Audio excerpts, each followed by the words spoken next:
My name is Elias Thorne. For the past decade, my life has been a carefully cultivated garden. I'm a landscape architect, and I find a quiet sort of poetry in shaping the earth, in coaxing life from soil and stone. My work is about structure, patience, and the understanding that beauty takes time to grow. I live in Port Blossom, a city that hugs the coastline, where the air smells of salt and damp earth, and the fog rolls in like a soft gray blanket every morning. My apartment is my sanctuary, a small, second-floor space with wide windows that catch the afternoon light, filled with potted ferns and the quiet companionship of Finn, my golden retriever. I've built a life of gentle routines and deliberate peace, a stark contrast to the chaotic landscape of my childhood. My family, my parents, Helena and Arthur, and my younger sister, Clara, still live in the sprawling suburban house I grew up in, a place I've come to associate with a low, humming anxiety. For years, I've been the designated port in their perpetual storm. My credit was better, so my name went on the emergency card. My income was steadier, so I was the one who could cover a bill, just until next month. I was the calm one, the reliable one, the one who would absorb the tension and ask for nothing in return. It was a role I had played for so long, I had forgotten I could simply walk off the stage. The beginning of the end came on a Tuesday evening in early September. The air was turning crisp, and the leaves on the maple outside my window were just beginning to blush with color. I was at my parents' house for our customary weekly dinner, a ritual that felt more like a shareholder meeting than a family gathering. They sat me down in the living room, the air thick with a rehearsed seriousness. Elias, my mother, Helena, began, her hands folded neatly in her lap. She had a way of delivering difficult news as if she were announcing the winner of a bake sale. Your father and I have been doing some planning for the annual trip to Silverwood Lake. Silverwood Lake. For as long as I could remember, it was our one unbreakable tradition. 2 weeks in a rustic cabin, the scent of pine needles, the cold shock of the lake water, the sound of crickets at dusk. It was the place where the frayed edges of our family seemed to knit back together, if only for a little while. We've had to make some difficult decisions about space this year, she continued, avoiding my eyes and focusing on a point somewhere over my left shoulder. My father, Arthur, cleared his throat, a sound he always made before saying something he knew I wouldn't like. The cabin owner has a new policy, and we're a bit tight on room. We thought it might be good for you to have some quiet time here. Catch up on your projects. I sat there, the words hanging in the air like dust motes. I waited for the punchline, for one of them to crack a smile and say they were joking. But they just looked at me with a placid, unmovable resolve. It didn't make sense. I wasn't a distant cousin or a friend of a friend. I was their son. Not enough room? I asked, my voice quieter than I intended. It's complicated, honey, Helena said, the word honey a soft, dismissive pat on the head. Clara is bringing Leo, of course, and Aunt Carol is coming, and there are just only so many beds. The real reason remained unspoken, but I could feel it. I was the easiest piece to remove from the puzzle. The one who wouldn't make a scene. The one whose absence would cause the least disruption to their carefully constructed holiday. The pain was a surprisingly sharp, physical thing. It wasn't about the trip itself, not really. It was about the casual, effortless way they had excised me. I didn't argue. I didn't raise my voice. I just gave a slow, deliberate nod. Okay, I said, the word feeling hollow in my mouth. I stood up, walked to the front door, and let myself out into the cool night air. The moment the door clicked shut behind me, a cold, quiet anger began to seep into my veins. It wasn't the fiery rage they were used to from my sister, but something deeper, colder. It was the anger of realization. I was not a priority. I was an option. And they had chosen otherwise. The first week was a study in silence. I threw myself into my work, designing a terrace garden for a client on the coast, losing myself in the precise lines of stone walls and the delicate placement of Japanese maples. I took Finn on long, meandering walks through the city's parks, watching the leaves fall and feeling a strange kinship with the changing season. I was shedding something, too. Then, the pictures started to appear. The first one was on Clara's Instagram story. A shot of her and her boyfriend, Leo, clinking mugs of hot chocolate on a wooden dock.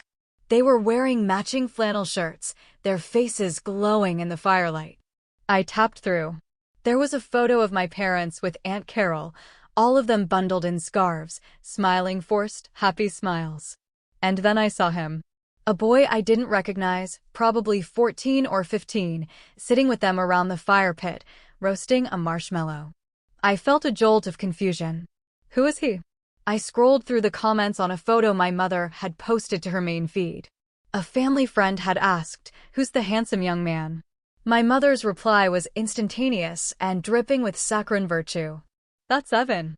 He's the son of a dear friend from my book club. His parents are going through a difficult time, and we thought a break in nature would do him a world of good. He's such a sweet boy." So, there was room after all.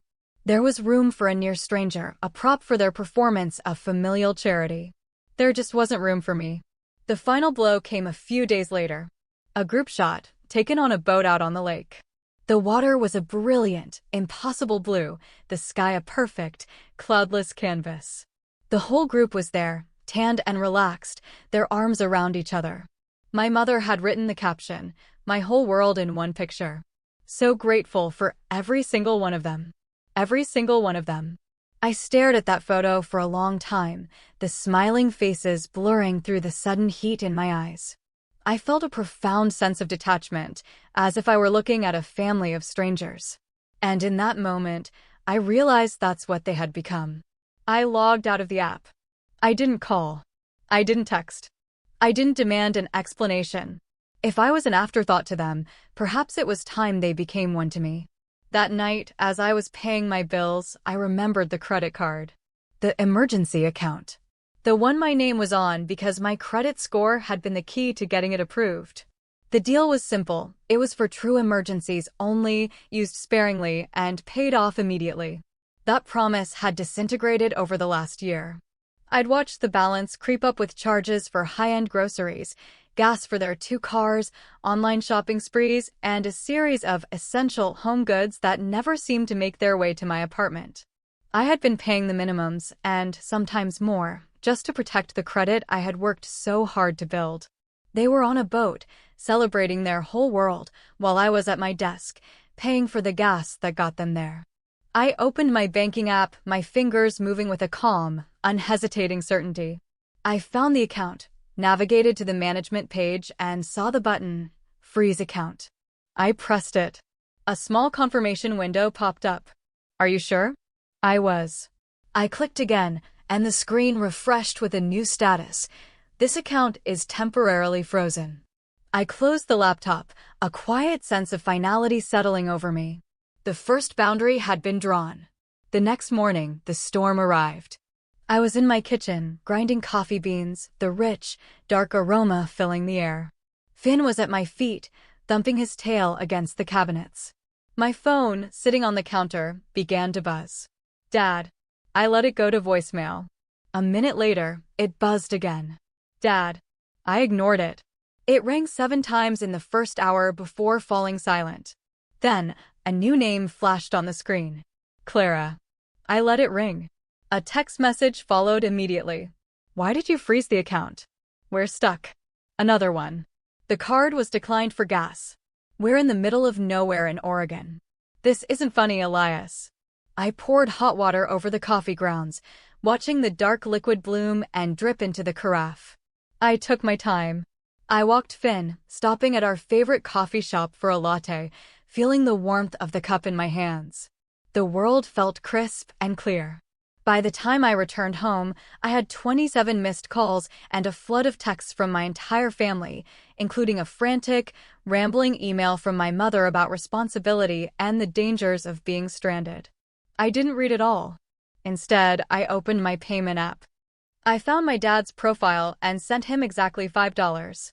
In the note field, I wrote, "For a cup of coffee on me." Then I put my phone on silent and took a long, peaceful nap. They made it back the next evening.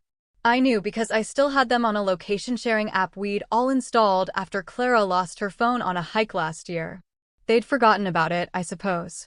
I watched their small icon crawl across the map, A slow-moving thundercloud headed directly for Port Blossom, directly for me. I expected them to go home, to lick their wounds and strategize. I was wrong. At 7:43 p.m., the pounding started. It wasn't a knock. It was a heavy, rhythmic assault on my front door, as if they were trying to break it down. Finn, who was usually a placid, sleepy creature, shot up from his rug, a low, guttural growl rumbling in his chest. He stood at the door, hackles raised, barking with a ferocity that surprised even me. I looked through the peephole. The distorted, fisheye view showed me the whole cast: Helena, Arthur, Clara, Leo, and even Aunt Carol, who stood slightly behind the others, looking grim. My father was red-faced and pacing. Clara was already mid-rant, gesturing wildly at the door.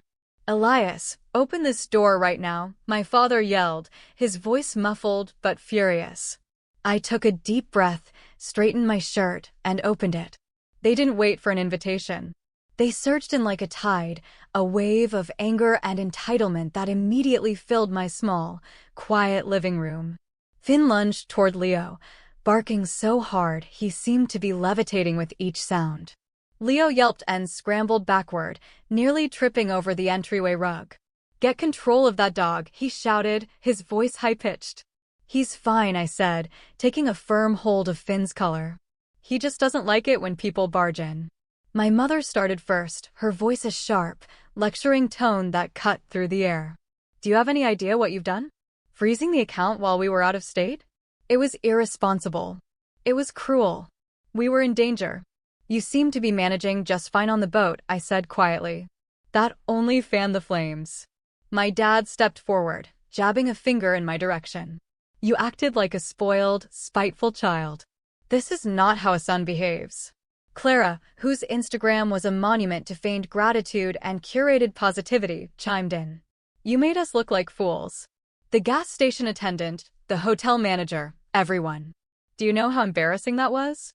Aunt Carol, a woman whose entire personality was built on a foundation of unsolicited advice and judgment, shook her head slowly.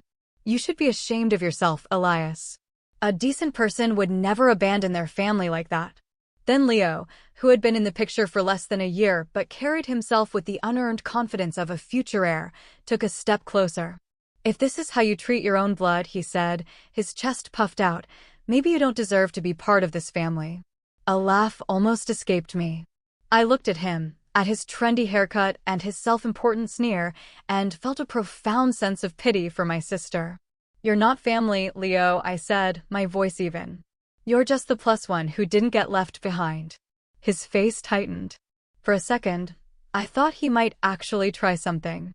Finn growled again, a low warning rumble, and I felt a strange wish that I'd let go of his collar. The yelling continued, a chorus of grievances and accusations echoing off my walls. They talked about my selfishness, my immaturity, my lack of respect. Not once did anyone apologize for excluding me. Not once did anyone acknowledge my hurt. Their vacation had been inconvenienced, their public image tarnished, and that, in their eyes, was the only crime that had been committed. I stood in the center of the storm, letting their words wash over me, and I felt nothing but a vast, empty calm. They weren't angry with me. They were angry that the ATM had stopped dispensing cash. Finally, I'd had enough.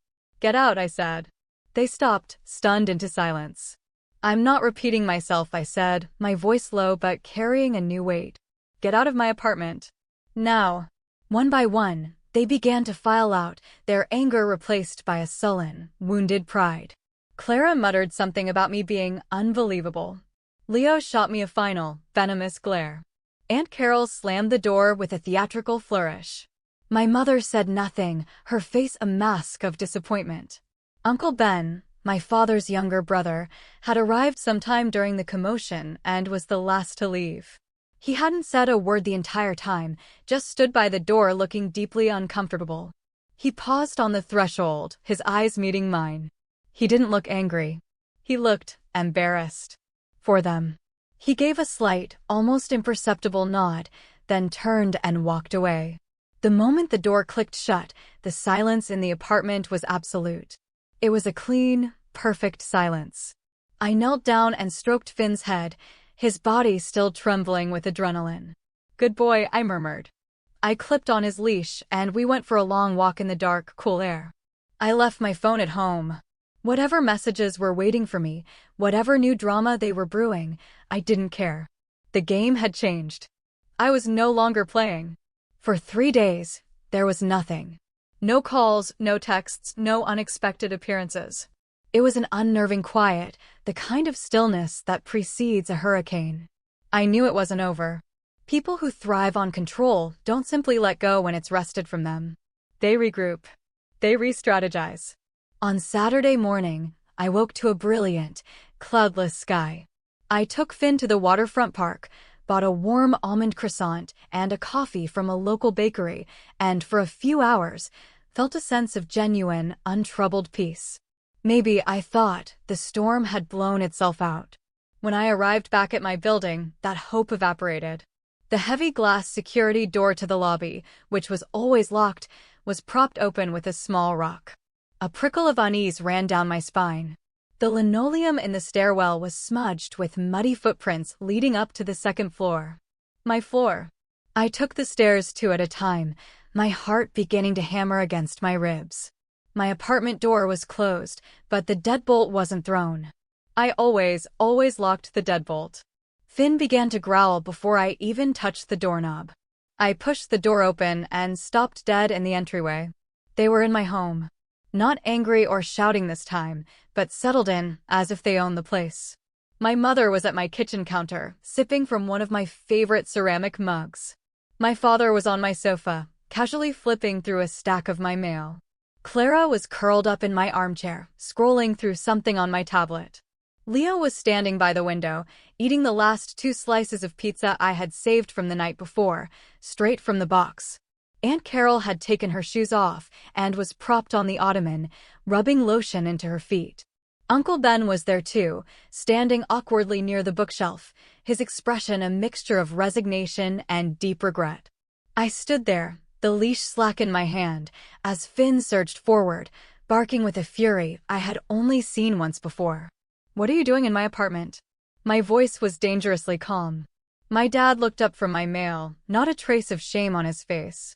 "We needed to talk. You wouldn't answer your phone. So you broken?" "Don't be so dramatic, Elias," my mother said, setting her mug down. "You gave us a key for emergencies. This is an emergency?" I asked, gesturing around the room at the bizarre domestic scene. "You feeling inconvenienced because you had to use your own debit card for a few days?"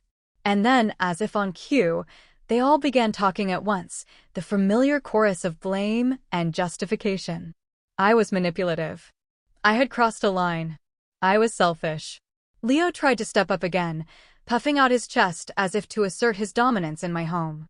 I tightened my grip on Finn's leash, the thought of letting go a tempting, dangerous fantasy. Then, my father dropped the bomb. "We came to talk about the sunroom," he said, his tone shifting to one of grave importance. "The what?" Months ago, they'd told me about another emergency. A contractor for a home project required a deposit on a credit card, and theirs were all maxed out. Just for the initial payment, they promised. I, foolishly, had agreed.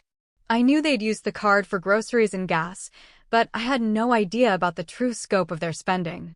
"The new sunroom," my mother explained, as if I were a slow child. "The glass, the framing, the electrical work. It was a significant expense." "And what does that have to do with me?" I asked. Clara scoffed. "It was on your card, Elias. The one you so dramatically froze. The bill is due." I stared at them, the reality of it crashing down on me. "How much?" My father had the decency to look away. My mother answered. "A little over $12,000. $12,000. For a sunroom in a house I rarely visited, a house that felt less like a home and more like a museum of past disappointments. They had saddled me with a debt the size of a used car and hadn't even bothered to tell me.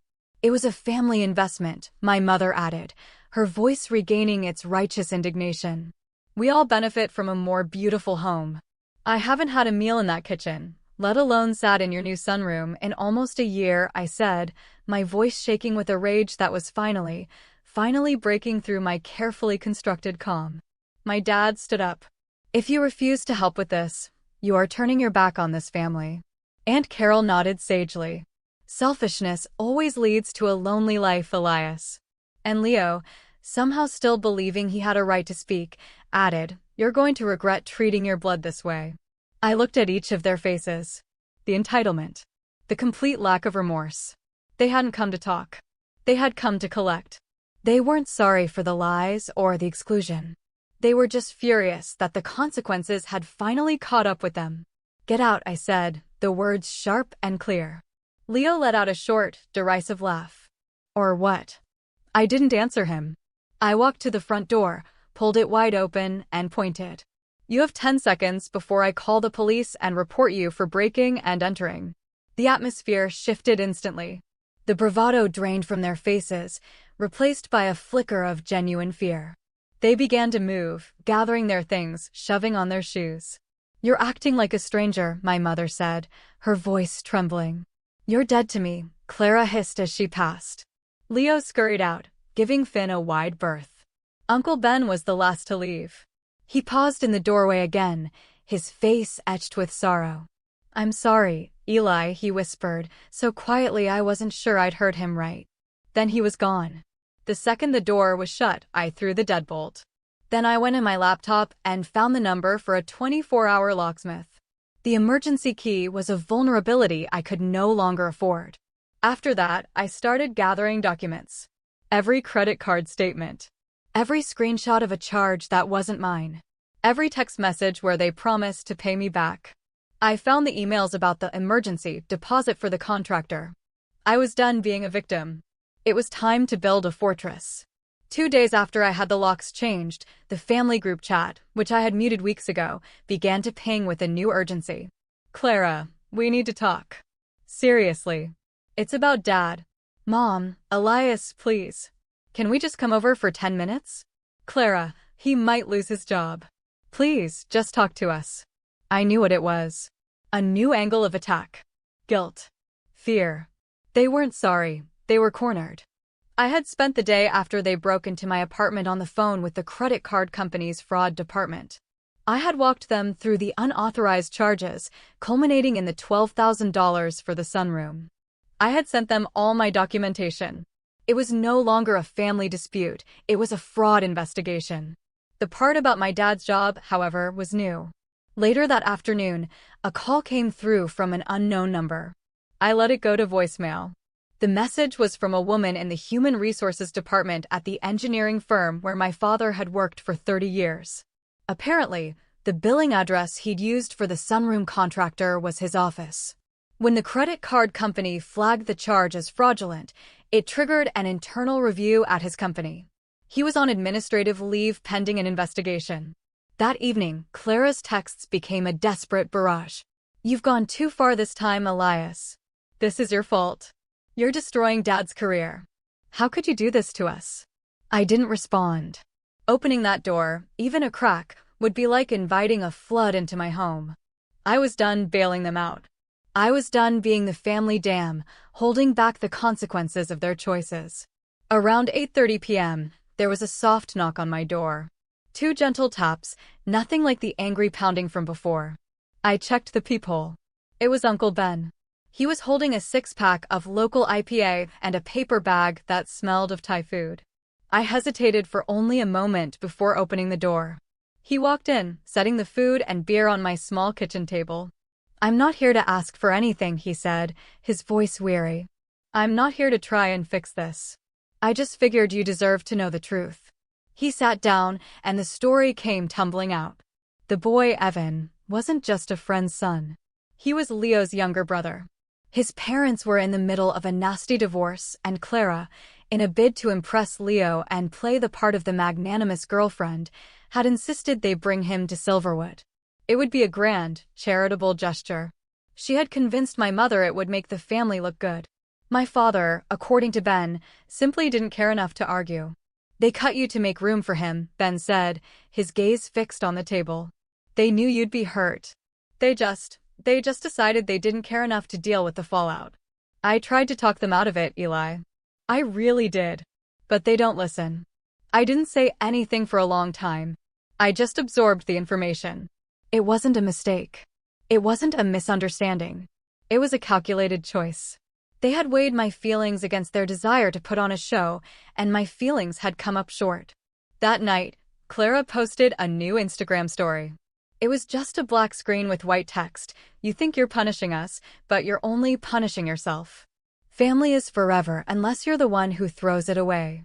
I looked at the post, and I felt nothing. No anger, no sadness. Just a quiet finality. I opened her profile and pressed the block button. Then I did the same for my mother, my father, and for Leo. The only number I didn't block was Uncle Ben's. Later, I took Finn for a walk along the waterfront. The fog was rolling in, muffling the sounds of the city, and for the first time in as long as I could remember, the air felt clean. The world felt quiet. I didn't know what they would try next, but for the first time, I wasn't afraid. They weren't the storm anymore. They were just the noise it left behind. And I was learning to tune it out. The block was a digital wall, but they were determined to scale it. They started showing up in person, like ghosts haunting the periphery of my life. Clara came first. I saw her through the peephole, pacing in the hallway, her face a mask of frustration. She knocked, waited, then knocked again. When I didn't answer, she slipped a folded note under the door. I picked it up. Her familiar, looping script read, "You're not acting like family. You're acting like a stranger with a grudge.